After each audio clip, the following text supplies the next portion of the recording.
New tonight, flu numbers have reached the highest levels in decades, and they are still rising. Savannah hospitals are feeling the effects. WSAV's Nakaya Harris checking in with a local doctor today to find out how they're holding up.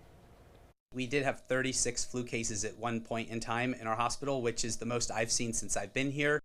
Flu numbers have reached the highest levels in 15 years, and they are still rising. Georgia is among those states suffering with nearly 3,000 cases and at least 10 deaths this year, according to the Georgia Department of Public Health. Approximately 10% of ER visits last week within our system were for influenza-like symptoms, like upper respiratory infections, and many of those people tested positive for flu, COVID, or RSV, some of them for both. Memorial Health's internal medicine physician Dr. Tim Connolly says they are experiencing what they call a winter surge, and they are typically operating close to full capacity. People that are unvaccinated for the flu, people that haven't gotten it in years, those individuals are getting it at a higher rate. Uncontrolled diabetics. The majority of folks that are young and healthy, we typically don't see them in the hospital with flu, although that even happens to the healthiest people. And we're told studies are showing that our bodies are starting to resist some of the medications used to fight the flu. Tamiflu, which we've used for perhaps the last decade to treat flu, is becoming slightly less effective as time goes on